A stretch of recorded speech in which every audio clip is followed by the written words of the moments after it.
Plusieurs personnes vont prendre la parole pour vous présenter le travail qui a été effectué et les projets que nous avons. Fabien, qui reviendra, donnera une introduction, parlera du projet de paroisse, les activités de l'année. Voilà. Ensuite, on parlera évidemment aussi finances. Nous aborderons la question de la restauration de la rue Fichard, le travail de jeunesse avec plusieurs personnes qui prendront la parole. Et en dernière partie, il y aura un moment d'échange où vous pourrez poser les questions que vous souhaiterez donc à la fin des présentations.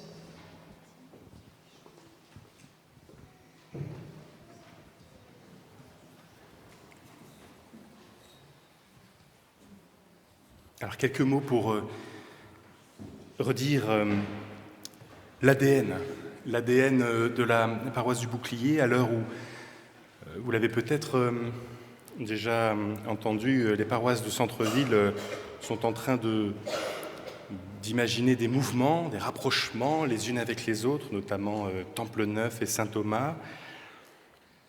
Elles ont à cœur de définir une identité originale pour marquer leurs différences dans un paysage ecclésial un peu surdimensionné dans le centre-ville de Strasbourg. La paroisse du Bouclier continue d'assumer être une paroisse classique, une paroisse traditionnelle, dans laquelle la recherche du sens, à travers chaque activité, veut être une réalité.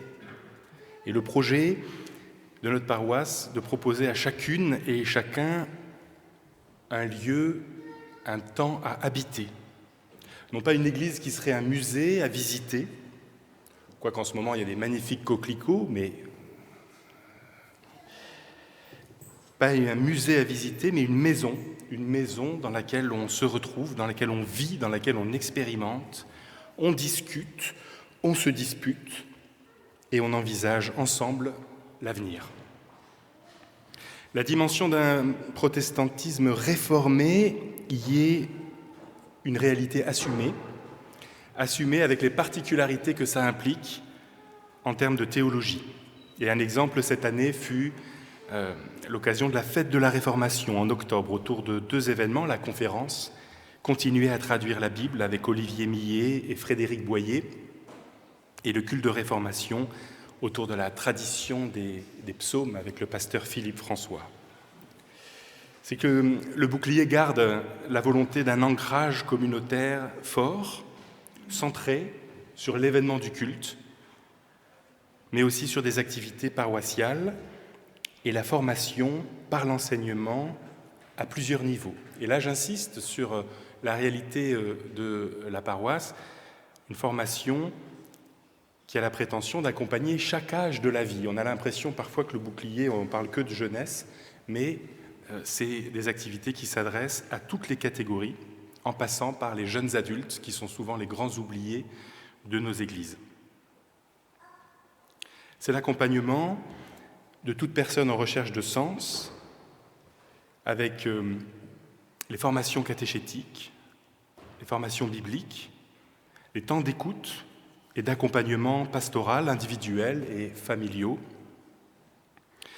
Et c'est une paroisse où on peut s'insérer selon ses intérêts par le biais d'activités comme le chœur, ça a été rappelé, la chorale gospel qui recrute et dont on se réjouit cette année. C'est un des événements, ça a été rappelé tout à l'heure, dont on se réjouit de l'arrivée de Pascal Benman, qui s'engage aux côtés des choristes. On parle souvent des dominantes musiques, des dominantes jeunesse. On donnera la parole tout à l'heure à d'autres que moi dans un instant, puisqu'évidemment, on va montrer la vitalité de l'engagement au Bouclier, notamment grâce à des paroissiens qui prennent des responsabilités depuis récemment. Je pense à Johanna Sadoun pour les cultes des petits, je pense à Emmanuel Vergnol pour Dimanche en fête. Mais peut-être que, à travers toutes ces activités, le fil rouge, ça reste la formation, avec cette idée que la Réforme propose dans le christianisme l'idée qu'on va prendre les gens au sérieux, qu'on ne va pas simplement leur servir ce qu'ils veulent entendre. Calvin disait, on va leur donner autre chose que du lait, mobilisé sur des thématiques actuelles.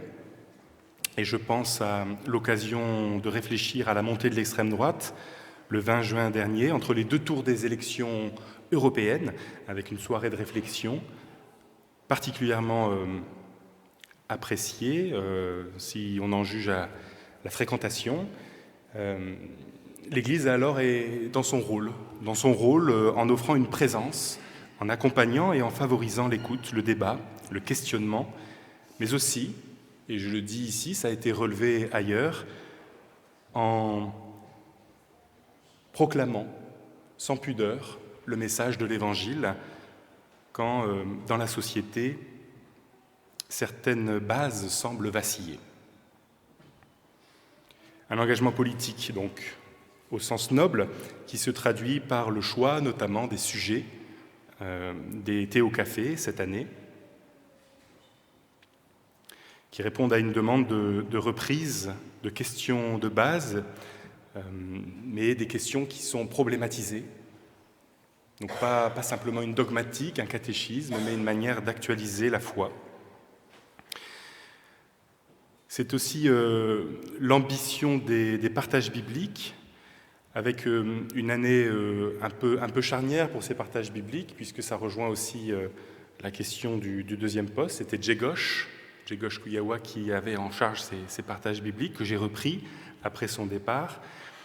Nous réfléchissons, enfin même nous avons réfléchi et nous proposons l'année prochaine une nouvelle formule pour ces partages bibliques, non pas le dimanche soir à 19h ou 20h, mais le samedi après-midi, avec un titre qui serait « Goûter la Bible ».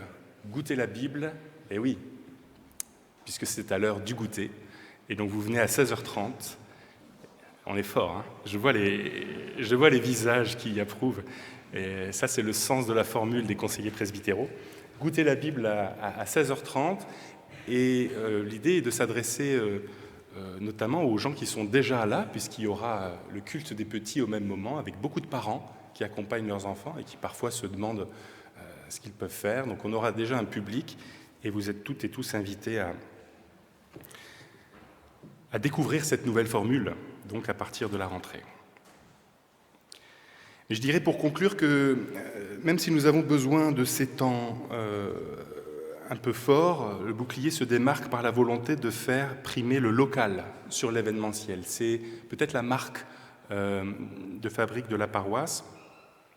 Ce fut le cas cette année, par exemple avec l'exposition européenne Juifs et chrétiens, plus proche que tu ne le penses, qui a pour ambition de rappeler les liens étroits entre judaïsme et christianisme et qui a été exposée au bouclier et qui a été visitée par plusieurs groupes et plusieurs personnes et qui tourne maintenant et qui est un projet, on peut le dire un petit peu, qui est un projet en partie lié au bouclier, puisqu'Evelyne Willemuller en est à l'origine, en tout cas un des piliers.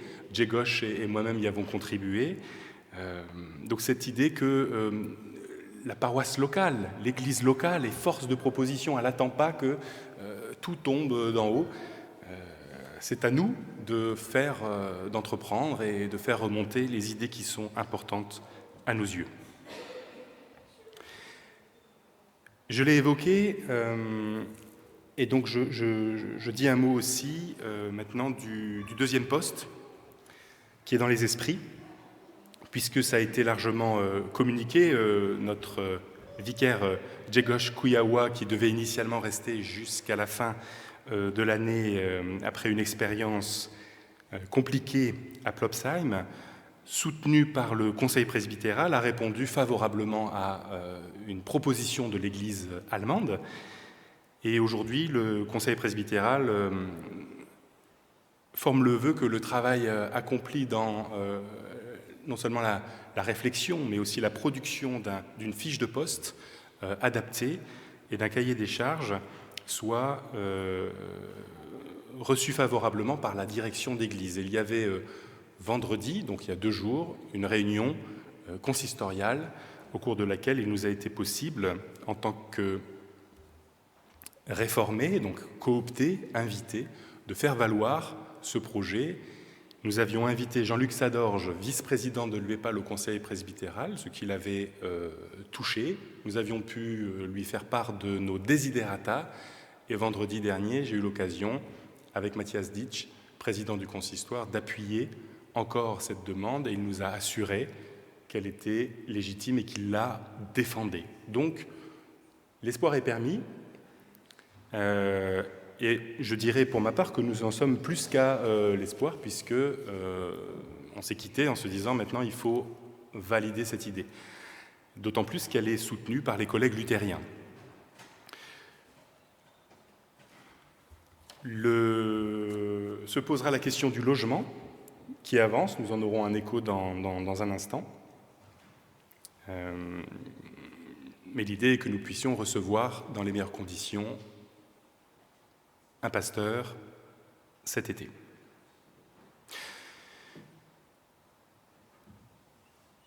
Je crois personnellement dans la mission qui est la nôtre, et en particulier quand je vois que les camps attirent autant de jeunes et que les parents qui venaient ici pour leurs enfants finissent par s'engager à leur tour.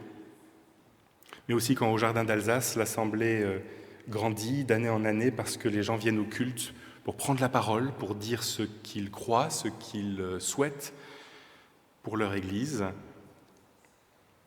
Quand je reçois, comme encore récemment, des demandes de bibliographie à la fin d'une rencontre pour approfondir un sujet, c'est ça la mission qu'on se donne au bouclier, c'est de faire grandir à tout âge, de prendre au sérieux les questions et de les accompagner. Mais tout simplement, quand des gens qui ne connaissaient pas la paroisse il y a quelque temps confessent qu'ils se sentent bien ici. Je vous remercie.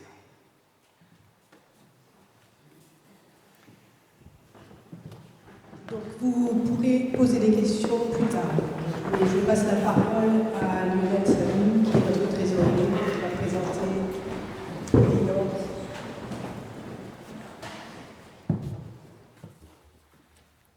Bonjour à tous. Vont s'afficher derrière moi en principe les différents tableaux pour vous présenter à la fois les comptes 2024, donc de l'année écoulée, et le budget 2025.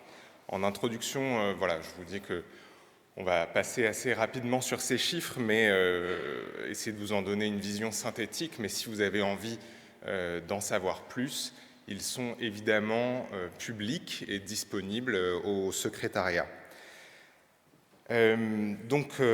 Pour commencer par l'année qui s'est écoulée en 2024, voilà, je vous ai affiché un tableau qui concerne les dépenses et vous voyez que par rapport au budget que nous avions préparé avec mon prédécesseur, on a réussi à faire des économies assez substantielles sur les charges, c'est-à-dire eau, gaz et électricité, que vous voyez dans la partie achat.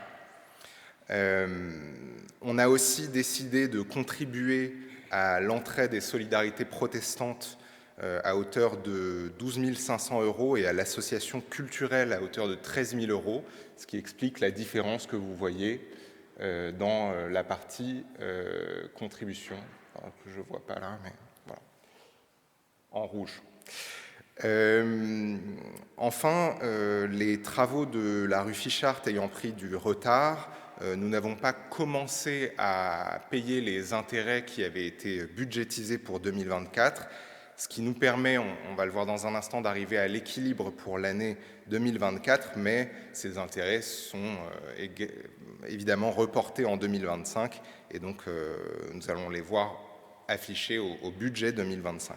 Si on prend le tableau suivant si on prend une représentation graphique de ce que je viens de vous montrer, on voit évidemment que pour le fonctionnement de cette paroisse, les deux plus gros postes sont assez logiques puisqu'ils font tourner notre activité. C'est à la fois les salaires, donc l'assistante de paroisse, le personnel de ménage, les organistes, etc. d'une part, et les achats, c'est-à-dire surtout l'énergie, puis les fournitures ou encore le fonctionnement du site internet et de tout ce qui va avec, d'autre part. Et ensuite, ce sont nos contributions à l'entraide et solidarité protestante et aux activités de l'association culturelle, notamment. Voilà, des dépenses qui vont donc directement aider à faire des camps, aider à faire fonctionner les chœurs, etc.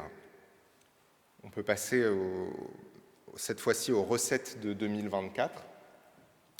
Et vous voyez qu'il y a eu une fois de plus une immense générosité des donateurs qui nous permet de faire fonctionner cette paroisse. Alors on avait budgétisé un peu plus en pensant que, notamment que des entreprises allaient pouvoir contribuer. C'est un effort qu'on va essayer de poursuivre en 2025, notamment les entreprises qui se sont rapprochées de nous pour faire les différents travaux. Voilà. En tout cas, on a eu un peu plus en recettes de loyer que de prévu, dû au retard des travaux et à certains locataires. Et puis, il y a une subvention d'environ 38 000 € à laquelle nous avons renoncé au profit de l'entraide et solidarité protestante. Donc c'est une forme de contribution que nous avons faite parce que, voilà, justement, comme on a refusé cette subvention, c'est au profit de l'Église. Et ce qui nous permet tout cela d'atteindre l'équilibre budgétaire en 2024. Pour la suite, on voit une représentation graphique de ce que je viens de dire, et là vous voyez très nettement que ce sont les dons et les offrandes qui font vivre la paroisse et l'entraide et solidarité protestante, puisque ça représente 65% de nos recettes. Puis viennent les loyers des locataires de la rue du Bouclier d'une part et Fichart d'autre part, qui pèsent pour environ 20% des recettes de la paroisse en 2024.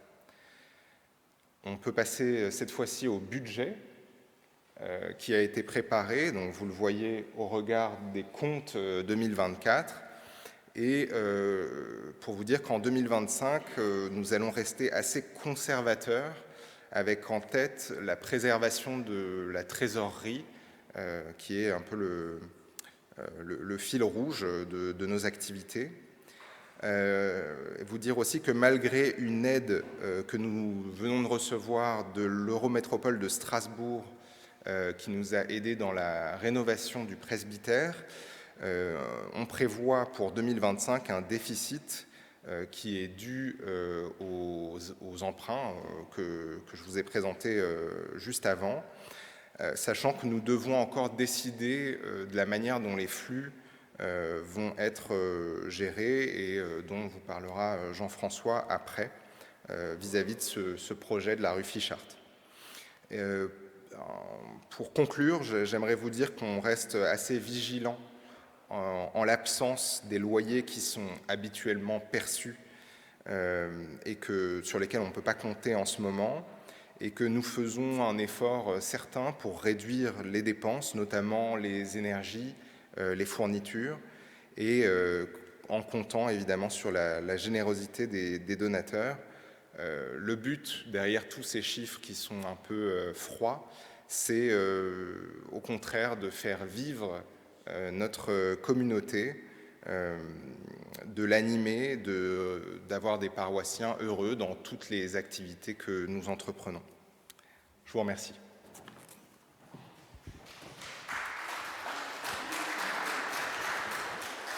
Merci Lionel.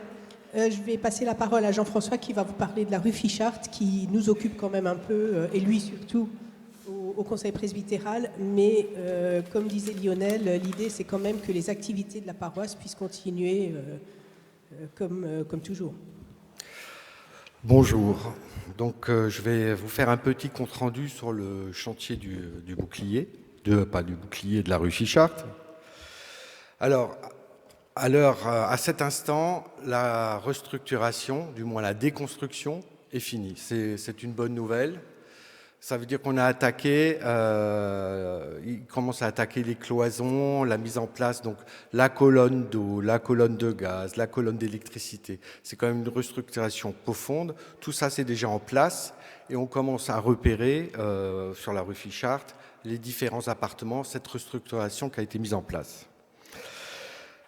Il y a aussi déjà la cage d'ascenseur qui est là. Donc si on commence à voir, à visiter ces appartements, vous avez normalement des photos. Aujourd'hui, on en est au stade de la mise en place des cloisons, de l'isolation intérieure. Il y aura les fenêtres qui vont être changées, les goulottes qui sont mises en place. On est dans les temps. A priori, on serait dans les temps. La bonne nouvelle, c'est que comme cette restructuration est terminée, normalement, les aléas devraient diminuer. Pourquoi ? Parce que quand vous cassez quelque chose, du style, ils ont démonté les salles de bain, il faut refaire un truc non prévu, il fallait refaire les chapes. On a décidé de refaire la toiture côté rue, on a trouvé des charpentes pourries, donc surcoût, charpentes pourries. On a, qu'est-ce qu'on a fait encore ? Il y a pas mal de trucs qui ont... oui, la façade. Donc là, aujourd'hui, on a la façade. Donc on avait des devis. Tout ça, ça a été budgété. La façade est passée au Karcher, nettoyage, etc. Il y a des blocs entiers de grès qui tombent. Donc on devra avoir nouveau un devis. Une fois que tout ça sera fini, le souci, c'est qu'on a pas mal de surcoûts sur cette réhabilitation. C'est un peu le problème des réhabilitations par rapport à une construction. Mais on arrive à stabiliser, on va y arriver, je pense, à stabiliser à ce niveau-là. On a encore un autre souci aussi. Dans cet immeuble, il y a un locataire qui est resté. Un récalcitrant qui n'a pas voulu quitter, qui n'a pas voulu s'arranger avec nous. Et effectivement, quand... vous restructurez un immeuble, vous avez une nouvelle colonne d'eau, il faut garder l'ancienne colonne d'eau. Vous avez une nouvelle colonne gaz, il faut garder l'ancienne colonne gaz. Idem pour l'électricité, on a changé la chaudière, il fallait mettre un chauffage provisoire. Donc c'est quand même assez compliqué, c'est un chantier assez compliqué. Bon, néanmoins, la bonne nouvelle, c'est qu'ils sont dans les temps, au niveau du planning, on approche...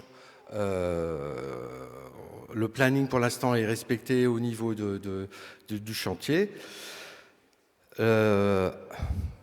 Les aléas vont s'arrêter, à mon avis, normalement, puisqu'on détruit plus, on ne fait plus que construire.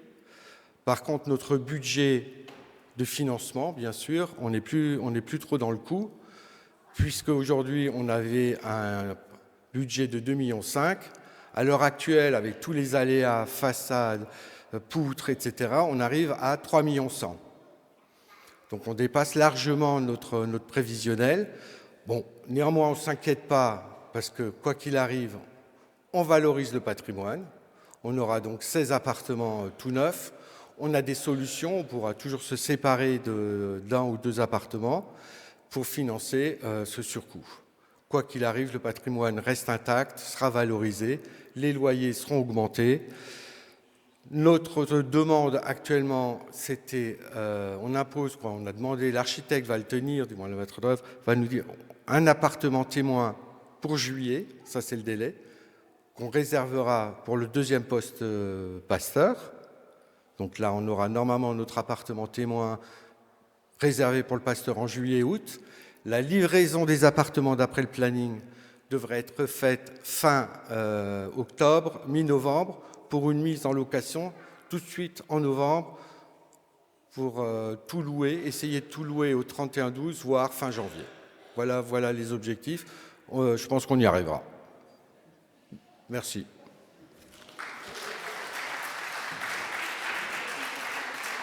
Merci surtout pour tout le travail que tu fais, hein, parce que les suivis, c'est quand même pas une petite affaire. Alors, on va passer aux activités de la paroisse proprement dites, et en particulier les activités concernant les jeunes. Et là, on va peut-être commencer avec les tout petits. Johanna, tu veux bien prendre la parole ?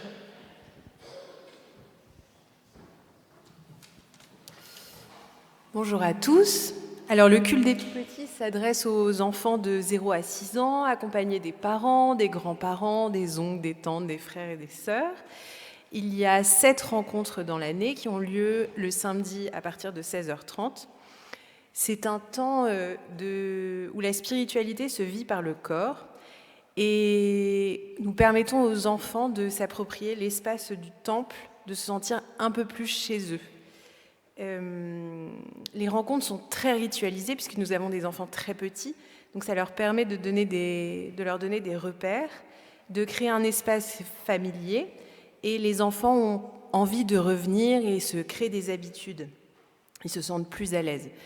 L'organisation du culte des tout-petits se fait toujours de la même façon. Nous commençons par un bricolage, nous rassemblons les enfants par un chant, nous lisons un texte et nous remarquons que les textes, quand ils sont joués, sont mieux compris par les enfants. Donc on essaye de faire des petites mises en scène pour eux et nous organisons 1 ou 2 ateliers pour illustrer ces textes. Cela permet aux enfants de se poser des questions, de répondre à nos questions, de mieux interagir entre eux. Le texte est l'élément central de cette rencontre. On le choisit en fonction du thème. Cette année, le thème, c'est la musique dans la Bible. Et nous avons eu l'occasion d'inviter des musiciens, Emmanuel avec sa trompette, Audeline avec sa harpe. C'est des instruments que les enfants ne connaissent pas forcément. Ils sont très heureux de les découvrir, de pouvoir les toucher, de pouvoir poser des questions. Et le constat qu'on peut faire de cette année, c'est que plus on a d'enfants, plus le culte est vivant et dynamique, et plus les enfants se sentent à l'aise et arrivent à interagir les uns avec les autres. Donc c'est vrai qu'il y a eu des cultes où on n'avait que nos enfants, et c'est peut-être un peu plus compliqué. Les prochaines rencontres auront lieu le 27 avril. Nous ferons une petite balade avec l'équipe de Dimanche en Fête. Et le dernier culte aura lieu le 17 mai à 16h30. Voilà.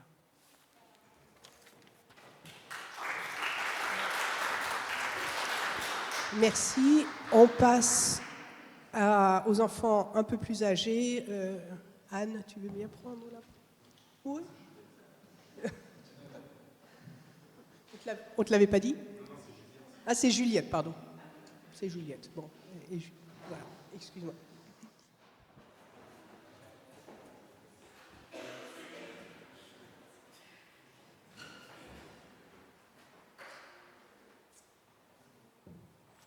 Bonjour. Du coup, avec moi, on passe à encore plus grand parce que moi, je vous parle plutôt de l'organisation des camps qui sont proposés, donc tout ce qui est ça se fait, Jura, camp au Somme, c'est un petit peu plus Fabien et tout ça. Donc, avant chaque camp, on se retrouve avec l'équipe pédagogique et on fait un nouveau projet pédagogique ou en tout cas, généralement, ça se concentre sur les mêmes axes, sur les mêmes objectifs, mais on essaye de les remettre un petit peu à jour pour que ça soit vraiment adapté à l'équipe qu'on a. Donc moi, je vais vous parler un petit peu de ce projet qu'on a établi déjà au cours de plusieurs années.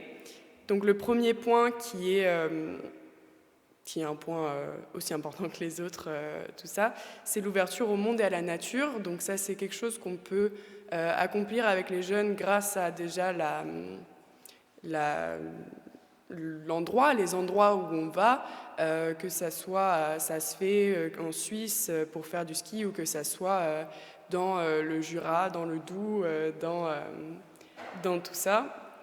Donc en les mettant dans ce cadre naturel, au final, ça va encourager peut-être plus d'échanges entre les jeunes et la nature. Et notre but, ça va vraiment être de les faire être acteurs au sein de ce séjour plutôt que consommateurs. Et pareil, du coup, pour la nature qui les entoure. Le but, c'est d'interagir et pas forcément juste de consommer comme on a peut-être l'habitude de le faire en ville. Ensuite, on va essayer de favoriser la vie collective parce que le but de ces camps, ça va être de s'ouvrir à une communauté. On accompagne avec l'équipe les jeunes dans leur développement personnel, mais aussi du coup dans leur développement au sein du groupe. Comment est-ce qu'on fait? On se pose la question, comment est-ce qu'on fait pour former un vrai groupe, pour former une micro-communauté au sein de ce camp-là, de ces camps-là. Et puis c'est pour aussi faire voir et ouvrir les yeux sur le fait qu'une vie enrichie par les relations humaines et par les échanges avec les autres, c'est bien mieux qu'une vie solitaire où on se tient à l'écart. Ensuite, on va bien sûr encourager la réflexion et la spiritualité, leur faire développer un petit peu un esprit critique avec des réflexions, des temps spi qu'on propose tout au long des séjours, des temps spi et des réflexions qui sont aussi encouragées, d'autant plus qu'on a créé un nouveau rôle au sein de l'équipe pédagogique. On a créé le rôle d'aumônier pour que les pasteurs qui nous accompagnent, le pasteur qui nous accompagne, soit vraiment au centre de cet axe du projet spirituel et religieux. Donc il a vraiment ce rôle de mener des réflexions, de mener les temps spi qu'on met généralement au moment des repas, de faire un culte généralement pendant ces camps-là aussi. Au-delà de ça, le reste de l'équipe pédagogique, on va aussi offrir des réflexions sur juste le monde qui nous entoure, comment est-ce qu'on vit chacun notre foi, comment est-ce qu'on se définit en tant que protestant. Il y a beaucoup de réflexions qu'on propose, justement parce que, en fait, on a des jeunes qui ont envie de s'exprimer, on a des jeunes qui ont envie de confronter leur point de vue, qui ont envie d'échanger, que ça soit avec l'équipe pédagogique et par confrontation d'expérience, ou que ça soit même entre eux. Donc on essaie d'encourager ça au maximum. Un autre grand point, c'est au-delà du groupe, de privilégier l'autonomie, d'essayer de leur donner un espace au sein du groupe pour qu'ils puissent se développer individuellement aussi. Le but de la vie collective, ça va être de leur donner de la responsabilisation, de leur donner des responsabilités, qu'ils sachent, qu'ils soient poussés à prendre des initiatives et qui commencent à voir dans cette vie communautaire que on développe chacun sa place et qu'on peut vivre peut-être entre jeunes aussi sans dépendre tout le temps de papa et maman pour faire la vaisselle ou pour faire des tâches ménagères qu'on n'a pas envie de faire à la maison. Et ensuite, le dernier point de ce projet pédagogique, c'est soutenir l'équipe. Ça, c'est un point qu'on a fait nous-mêmes pour nous plutôt que pour les jeunes, dans le sens où l'équipe qu'on a d'animation, de direction et tout ça, elle est constituée d'anciens jeunes qui participaient à ces colos. Donc moi j'étais une ancienne jeune qui participait à ces colos. Il y a Marius et Elsa qui sont aussi dans l'équipe pédagogique et dans l'équipe technique qui étaient aussi d'anciens participants. Donc il y a vraiment cette idée de transmission et du coup de se soutenir entre nous et que les anciens animateurs aident aussi, l'équipe de direction aide les nouveaux animateurs et les jeunes qui seraient intéressés par ça à se lancer dans leur projet et à trouver leur rôle d'animateur aussi au sein de cette équipe. Je vais juste terminer ce que j'avais à dire par le fait que les fréquentations sont en hausse, donc ça fait toujours plaisir. On a des jeunes qui sont toujours intéressés et nous, dans l'équipe de direction et dans l'équipe pédagogique, ça nous fait toujours plaisir de les recevoir et on a toujours envie de proposer, de continuer à proposer ces projets-là. Merci de m'avoir écouté.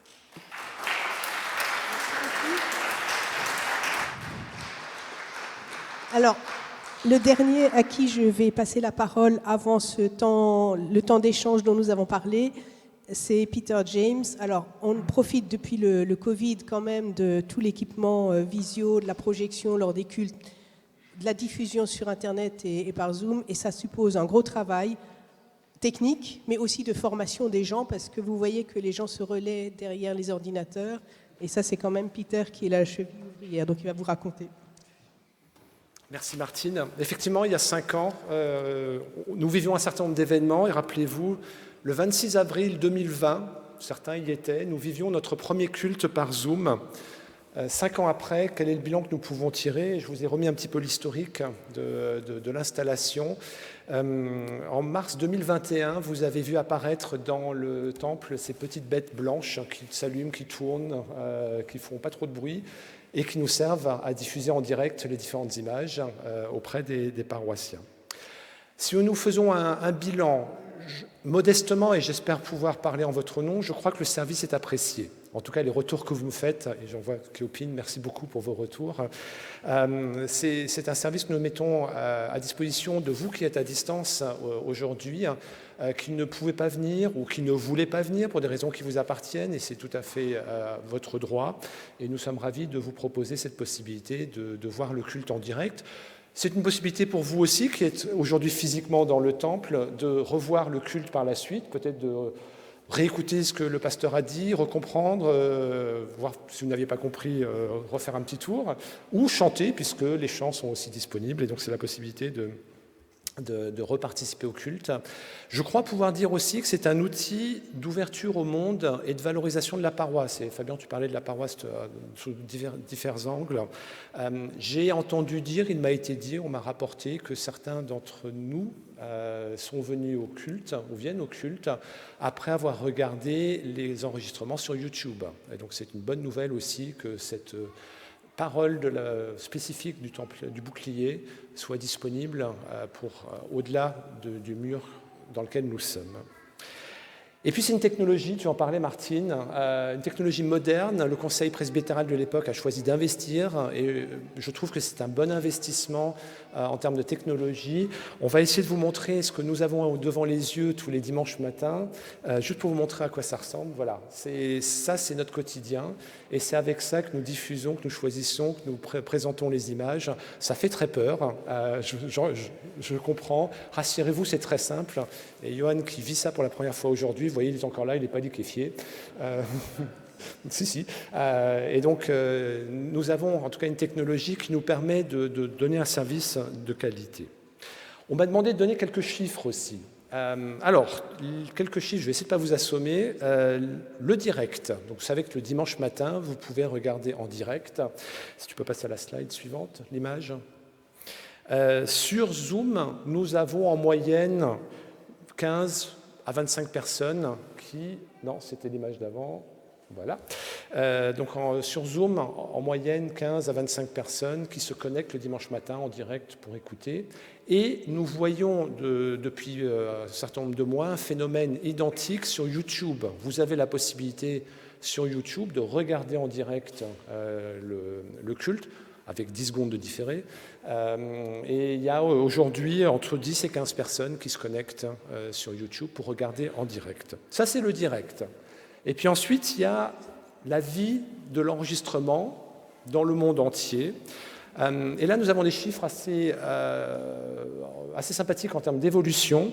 Vous avez la possibilité de vous abonner à la chaîne YouTube. Et depuis 2022, où j'ai fait la dernière présentation de la vidéo, nous avons multiplié par 3 le nombre d'abonnés.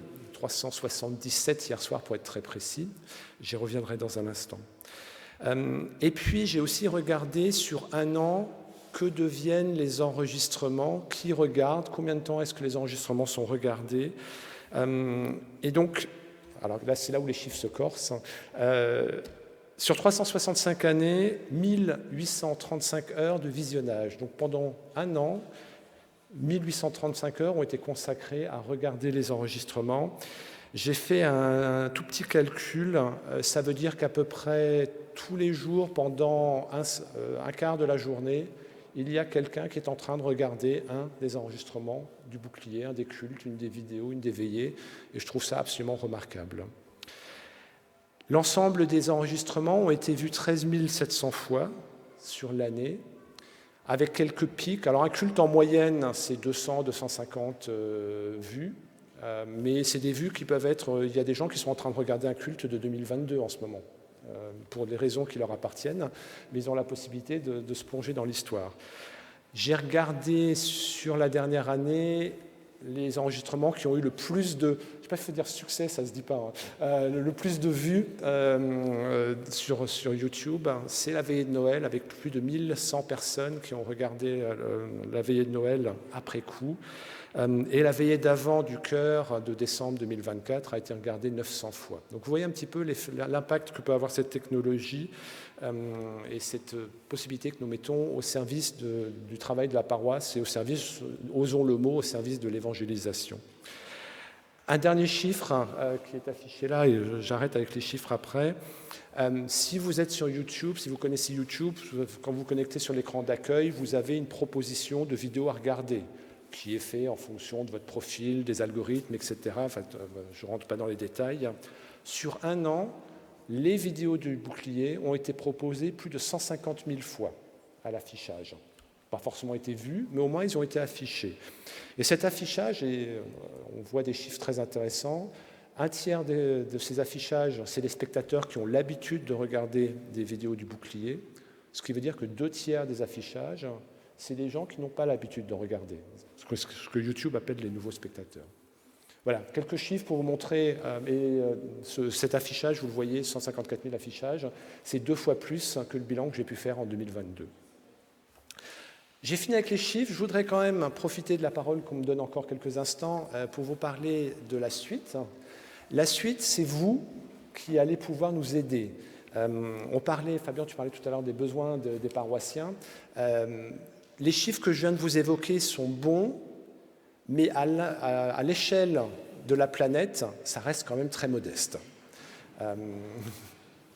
Et donc, je voudrais compter sur vous pour nous aider à augmenter ces chiffres. La première chose que j'aimerais que vous fassiez, c'est cliquer sur le petit bouton noir que la flèche orange montre, le bouton « S'abonner ».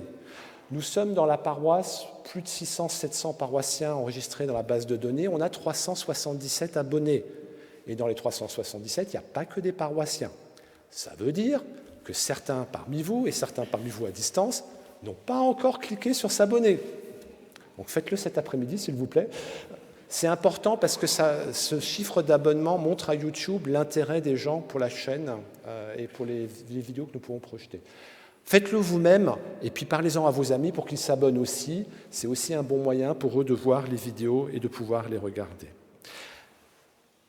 Et puis, dernier point, Fabien, tu parlais aussi de partager nos besoins en tant que paroissien. Tout ça ne fonctionne que grâce à une formidable équipe humaine qui s'investit tous les dimanches matins, qui vient plus tôt que 10h30 pour préparer, qui reste après le culte, qui accepte de se former, qui accepte de suer, de transpirer, de stresser, d'avoir des moments de solitude et qui accepte aussi vos compliments et vos remerciements du travail qu'ils font. Et je voudrais les citer et vous demander après coup de les remercier parce que sans tout ça, rien ne serait possible. Et si vous pouvez, Marius, si tu peux en plus les montrer à l'image, ça serait encore plus sympa. Voilà, ça c'est l'équipe d'aujourd'hui. Nous sommes une quinzaine dans l'équipe. Il y a Constance, il y a Elliot, il y a Elsa, il y a Élie, il y a Michel, il y a Jean-François, il y a Maïté, il y a Margot et Margot, il y a Marius, Paul, Timothée, Ulysse, Johan et je ne voudrais pas oublier Anne-Marie qui nous aide énormément aussi. Toute cette équipe travaille pour vous, vient les dimanches et je voudrais que vous les remerciez chaleureusement de l'implication qu'ils font. Merci beaucoup.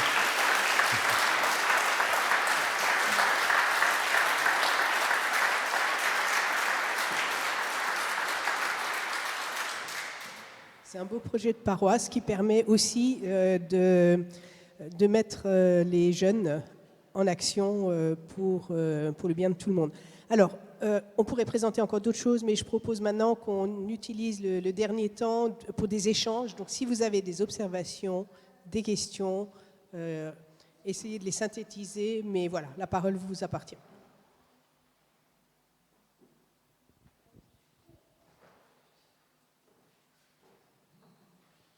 Tout est parfait. Oui.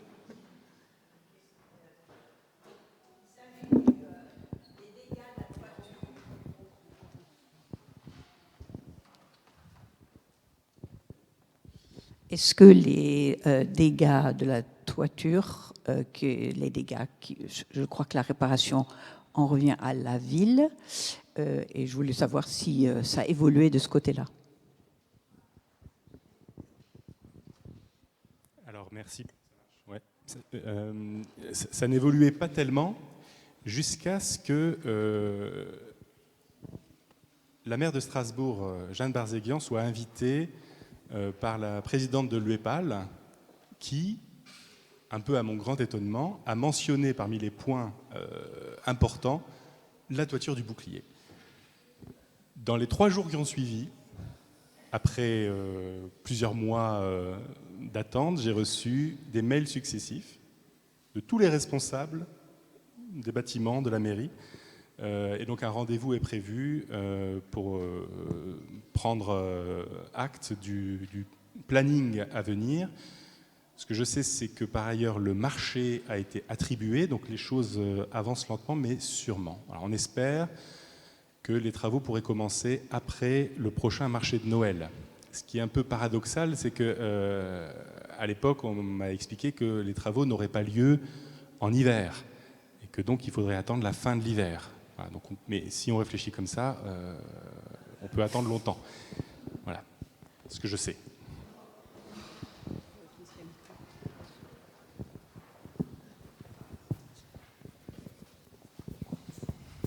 Vera. Je voulais juste en profiter et dire merci à tous ceux qui nous ont envoyé des messages, étaient très aimables, demandé des nouvelles, nous proposé de l'aide. Merci.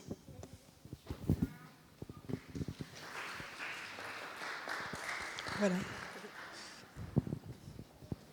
Merci beaucoup. Merci pour la présentation des comptes et aussi pour la présentation de l'état d'avancement des travaux. Il y a un élément qui m'a manqué dans les comptes, ou alors j'ai un peu dormi, c'est pas sûr, c'était la trésorerie. Où est-ce qu'on en est de ce côté-là?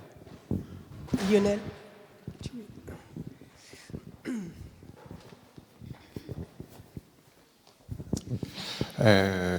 J'ai pas regardé la trésorerie ce matin, mais je pense qu'on est autour de... Oui, voilà, c'est ce que je pensais. 70 000 € environ dans les caisses.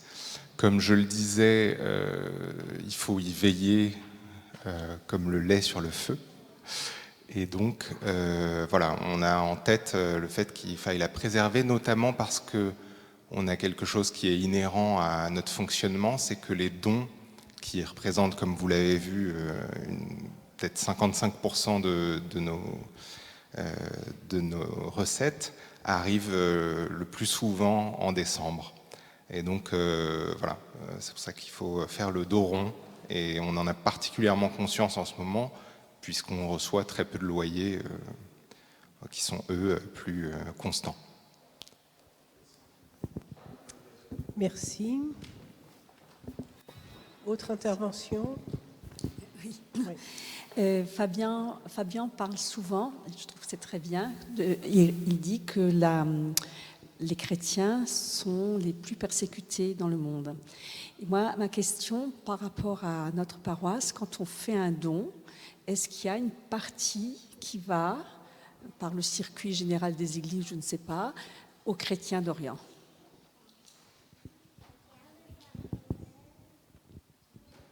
Alors, qui répond?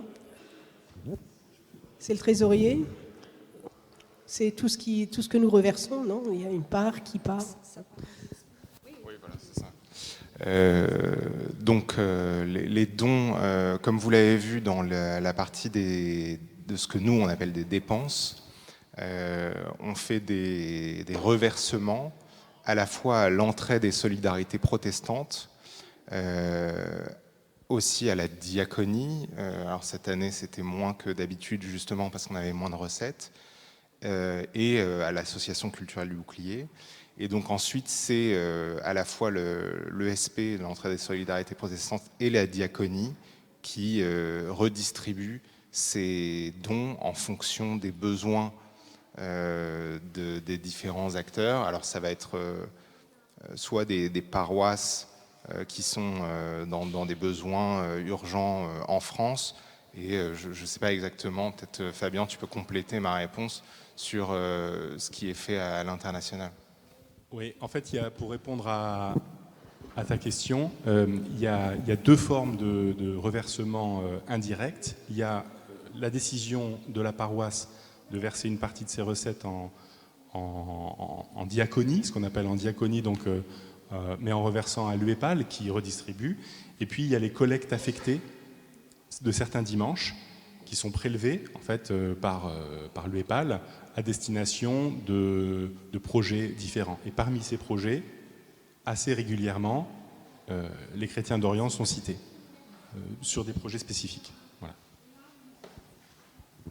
D'ailleurs, Mathieu Bouche, qui est le directeur de l'Action chrétienne en Orient, est intervenu auprès des jeunes du catéchisme l'année dernière. Donc, et ça a été très apprécié. Donc, voilà. Je dirais, moi, je veux juste rajouter, par exemple, pour le camp Togo.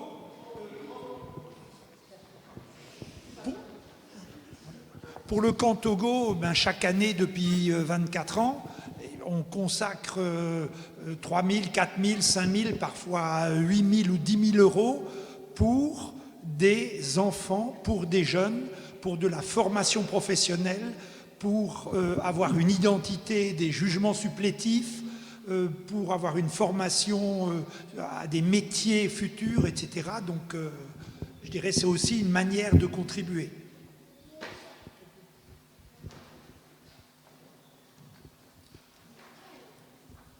Alors je profite de ces questions relatives à une ouverture aussi à ce qu'on peut peut-être appeler l'Église universelle.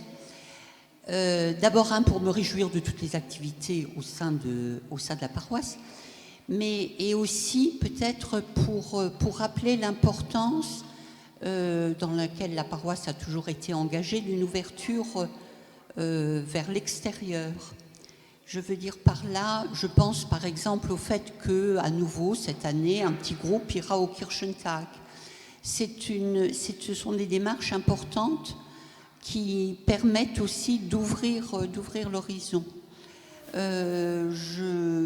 Peut-être qu'on reprendra une coopération qui a existé avec les églises de Stuttgart. La chorale y a participé à plusieurs reprises.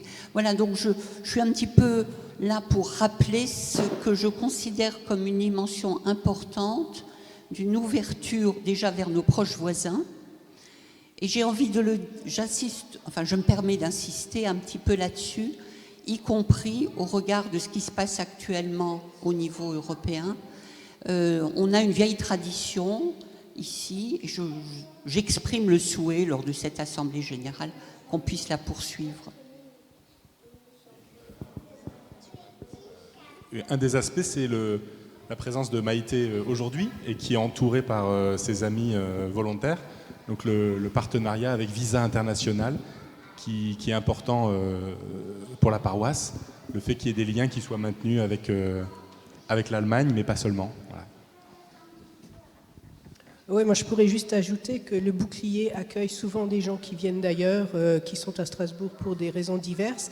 Et dans le cadre de l'Action chrétienne en Orient, au mois d'août, le bouclier, donc la salle Bartholomé, a accueilli un groupe de jeunes venant de tous les pays partenaires de l'ACO, donc au Moyen-Orient, le Liban, la Syrie, l'Iran, et puis du côté européen, les Hollandais, les Suisses et les Français. Donc ils ont passé une semaine en utilisant la salle Bartholomé. Et je dois dire qu'un des grands moments que moi j'ai vécu au bouclier en août l'année dernière, c'est lorsque le jeune Iranien s'est mis au piano et a chanté le Notre Père dans sa langue. J'en ai encore des frissons. C'était vraiment un grand moment. Enfin, dans sa langue. Quand je dis sa langue, c'est en fait il est assyro-chaldéen et il a dû chanter quelque chose de très proche de l'araméen. Donc voilà.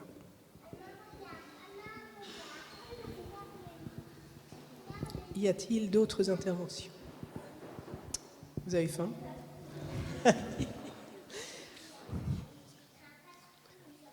Alors, si plus personne ne souhaite intervenir, je vais clore la séquence.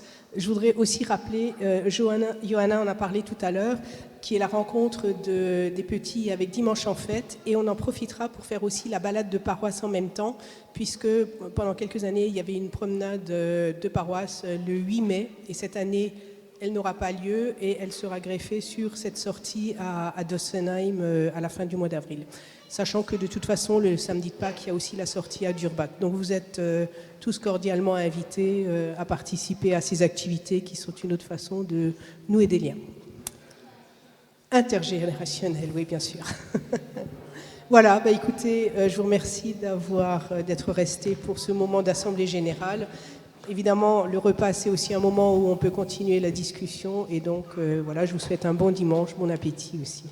Et merci aussi à ceux qui ont préparé le repas.